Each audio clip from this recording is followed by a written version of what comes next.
대충 살아도 됩니다. 이 말 듣고 싶었죠? 오늘은 제가 심리학과 뇌과학의 이름으로 정식 허가장을 써드리겠습니다. 어렸을 때부터 들었습니다. 열심히 살아야 한다고. 그래서 악착같이 달려왔는데 어느 날 보니 몸도 마음도 다 달아있더라고요. 근데 이게 여러분 잘못이 아니었습니다. 뇌과학은 말합니다. 쉬지 않는 뇌는 판단력부터 무너진다고요. 끝까지 보시면 죄책감 대신 전략으로 쉬는 법 확실하게 가져가실 수 있습니다. 왜 우리는 쉬면 불안할까요? 한번 생각해 보세요. 학교에서도 집에서도 회사에서도 똑같은 말을 반복해서 들었어요. 성실하면 성공하고 게으르면 실패한다. 이게 거의 공식처럼 박혀 있거든요. 특히 한국은 이게 유독 심해요. 학교에서는 성적순으로 줄 세우고 취업하면 연봉 비교하고 결혼하면 집 크기를 비교해요. 태어나서 죽을 때까지 비교가 멈추는 순간이 없습니다. 근데요, 여기서 문제가 하나 생깁니다. 심리학자 레온 페스팅거가 1954년에 발표한 사회 비교 이론이라는 게 있는데요. 쉽게 말하면 이겁니다.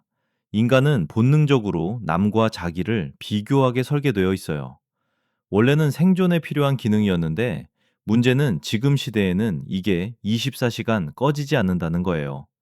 주변 친구는 승진하고 인스타 열면 누군가는 해외여행 사진을 올리고 나만 제자리인 것 같은 그 느낌. 여러분도 한 번쯤 해보셨죠? 실제로 SNS를 하루 3시간 이상 쓰는 사람은 우울과 불안을 느낄 확률이 2배나 높다는 연구 결과가 있어요. 그리고 SNS 사용자의 56%가 친구와 비교하면서 불안을 느꼈다고 답했습니다. 그러니까 열심히 안 하면 뒤처질 것 같고 쉬면 죄책감이 드는 거예요. 이건 여러분의 성격 문제가 아니라 사회가 오랫동안 주입해온 신화에 가깝습니다. 실제로 한국 직장인의 69%가 번아웃을 경험했고 특히 30대는 75.3%까지 올라갑니다. 그래서 열심히 살았습니다. 이를 악물고 달렸어요. 근데요, 그 결과가 좀 무섭습니다. 열심히 사는 게 왜 위험하냐고요? 이걸 설명하려면 먼저 하나 알아야 할 게 있어요. 우리 뇌에는 판단 에너지라는 게 있거든요. 아침에 뭘 입을지, 점심에 뭘 먹을지, 메일에 뭐라고 답장할지, 이런 사소한 결정들이 전부 이 에너지를 깎아먹습니다. 문제는요, 이게 무한하지 않다는 거예요. 이걸 가장 무섭게 보여준 연구가 하나 있어요. 이스라엘에서 판사들의 가석방 결정을 분석한 건데요. 아침에는 가석방 승인율이 65%였어요. 근데 오후가 되면 이게 거의 0%까지 떨어집니다. 같은 판사가 같은 법정에서 비슷한 사건을 보는데요. 오후에는 그냥 기각을 눌러버리는 거예요. 판단할 에너지가 바닥나니까 뇌가 가장 쉬운 선택지를 고르는 겁니다. 근데 신기한 건요. 중간에 휴식을 주면 다시 65%로 돌아와요. 쉬었더니 판단력이 리셋된 거죠.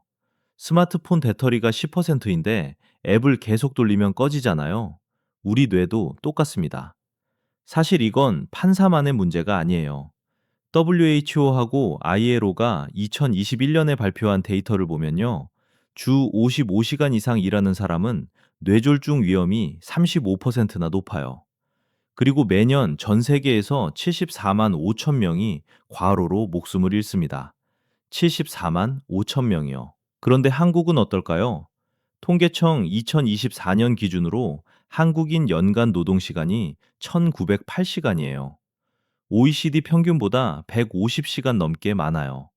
실제로 주 45시간을 넘기면 번아웃 발생률이 2배 가까이 뛰어요. 8에서 11%였던 게 14에서 20%까지 올라갑니다. 그러니까요, 여러분이 요즘 무기력하고 집중이 안 되고 사소한 것에 짜증이 나는 거, 이게 의지력이 부족해서가 아니에요. 뇌가 보내는 과부하 신호인 겁니다. 이건 과학이 증명한 사실이에요. 근데 진짜 무서운 건 따로 있습니다. 우리가 열심히 하면 할수록 정작 중요한 걸 더 못하게 된다는 겁니다. 여러분, 하루를 한번 떠올려 보세요. 아침에 일어나서 잠들 때까지 정말 중요한 일에 온전히 집중한 시간이 얼마나 되나요? 솔직히 별로 없을 겁니다. 대부분의 시간은 이것저것 처리하느라 흘러가거든요. 근데요, 여기서 재밌는 게 하나 있습니다. 우리 뇌에는 멍 때리는 순간에만 켜지는 숨은 엔진이 하나 있어요. 2022년 네이처 계열 학술지에 실린 연구에 따르면 이 엔진이 창의적인 생각과 직접적으로 연결되어 있다는 게 밝혀졌습니다. 쉽게 말하면 이겁니다. 아무것도 안 하고 멍하니 있을 때 뇌가 오히려 가장 중요한 일을 하고 있었던 거예요. 흩어져 있던 정보를 연결하고 복잡한 문제의 실마리를 찾아내는 작업을요. 나무가 겨울을 나려면 먼저 잎을 떨궈야 하잖아요. 우리도 마찬가지입니다. 크리스 베일리라는 생산성 연구자가 발견한 건데요. 이렇게 멍하게 있는 상태에서 사람들은 평소보다 미래에 대한 생각을 14배나 더 많이 하고 장기적인 목표를 7배나 더 자주 떠올린다고 합니다. 바쁘게 굴러가는 뇌에서는 절대 안 나오는 생각들이 멈춘 뇌에서 쏟아지는 거예요. 그리고 하나 더요. 소피 르르아라는 학자가 밝힌 건데, 우리가 하던 일을 멈추고 다른 일로 넘어갈 때 이전 일이 머릿속에 남아서 계속 돌아다닌다고 해요. 그래서 이것저것 동시에 하면 할수록 뇌는 점점 더 느려지는 겁니다. 열심히 하는 것처럼 보이지만 사실은 계속 방해를 받고 있는 상태인 거죠. 그러면 뭐든 최고를 골라야 한다는 사람들은 어떨까요? 심리학자 베리 슈워츠가 2006년에 재밌는 연구를 했는데요. 항상 최고를 찾는 사람들이 연봉은 20%더 높았지만 행복도는 오히려 훨씬 낮았습니다. 충분히 좋은 걸 고르는 사람들이 더 만족하면서 살고 있었던 거예요. 결국 덜 비교하고 덜 고민하는 사람이 더 잘 사는 거였습니다. 사실은 이게 전부 같은 이야기예요. 전략적으로 덜 하는 것. 그게 뇌가 원래 잘 돌아가는 방식이었던 겁니다. 억지로 더 많이 하려고 밀어붙이는 게 오히려 뇌를 망가뜨리고 있었던 거고요. 자, 그러면 이제 구체적으로 어떻게 전략적으로 대충 살 수 있는지 오늘부터 바로 쓸 수 있는 방법 3가지를 알려드릴게요. 첫 번째, 결정을 줄이세요. 우리 뇌는 하루에 수많은 판단을 내리는데요. 사실 그중 대부분은 별로 중요하지 않은 것들이에요. 오늘 뭘 먹을지, 매일에 뭐라고 답할지, 이런 자잘한 선택들이 쌓이면 정작 중요한 결정을 내릴 때 뇌가 이미 지쳐 있습니다. 앞에서 말씀드린 판단 에너지가 바닥나는 거예요. 실제로 맥킨지가 2024년에 조사한 결과를 보면 이 판단 에너지를 체계적으로 관리하는 기업들이 수익성에서 22%나 앞서 있었어요. 그러니까 아침 메뉴는 그냥 고정하세요. 월요일은 토스트, 화요일은 시리얼. 이렇게 루틴으로 박아두면 그 에너지를 진짜 중요한 일에 쓸 수 있습니다. 사소한 결정을 줄이는 것만으로도 하루가 달라져요. 이것만 해도 충분합니다. 두 번째, 전략적으로 멍 때리세요. 하루에 15분에서 20분 정도 아무것도 안 하는 시간을 일부러 만들어 보세요. 산책을 해도 좋고 그냥 창밖을 멍하니 바라봐도 됩니다. 이게 왜 중요하냐면요. 앞에서 말씀드린 멍 때리는 뇌의 숨은 엔진이 이 시간에 활성화되거든요. 뇌가 멈춰 있는 게 아니라 오히려 정리 작업을 하고 있는 거예요. 2024년에 발표된 생산성 연구 자료를 보면 이렇게 전략적으로 유휴 시간을 가진 사람들이 창의성과 문제 해결 능력에서 눈에 띄게 높은 성과를 보였습니다. 그러니까 점심 먹고 나서 10분, 퇴근 후 산책 10분, 이 시간을 죄책감 없이 자기한테 허락해 주세요. 이것만 해도 충분합니다.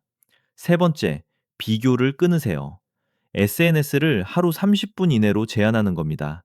미국 심리학회가 2024년에 발표한 연구에 따르면 SNS 사용 시간을 하루 30분으로 줄였더니 불안과 우울이 35%나 감소했어요. 방법은 간단합니다. 스마트폰 앱 타이머를 설정하세요. 인스타그램 30분, 유튜브 30분, 이런 식으로요. 처음엔 좀 허전할 수 있는데 일주일만 지나면 비교하는 마음이 확 줄어드는 걸 느끼실 거예요. 남의 하이라이트 릴을 보는 시간을 내 회복 시간으로 바꾸는 겁니다. 이것만 해도 충분합니다. 정리해 볼게요. 성실하게 사는 게 나쁜 건 아닙니다. 다만 쉬지 않고 달리기만 하는 건 뇌가 원하는 방식이 아니에요. 결정을 줄이고 일부러 멍 때리고 비교를 끊는 것. 이건 게으른 게 아니라 뇌과학이 증명한 전략입니다. 혹시 주변에 열심히만 살다가 지쳐버린 분들을 떠올려 보세요. 부모님이 그랬을 수도 있어요. 새벽부터 밤까지 일하시면서 너는 나처럼 살지 마라 하셨던 그 말씀 기억나시죠? 근데 돌이켜보면 그분들도 쉬는 법을 몰라서 그렇게 된 거였어요. 우리는 그 길을 그대로 반복하지 않아도 됩니다. 대충 살아도 됩니다. 이건 포기가 아니에요. 전략입니다. 오늘 이 영상이 여러분한테 작은 허가장이 됐으면 좋겠어요.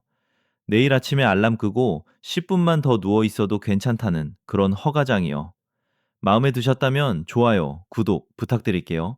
다음에도 마음이 편해지는 이야기로 찾아올게요.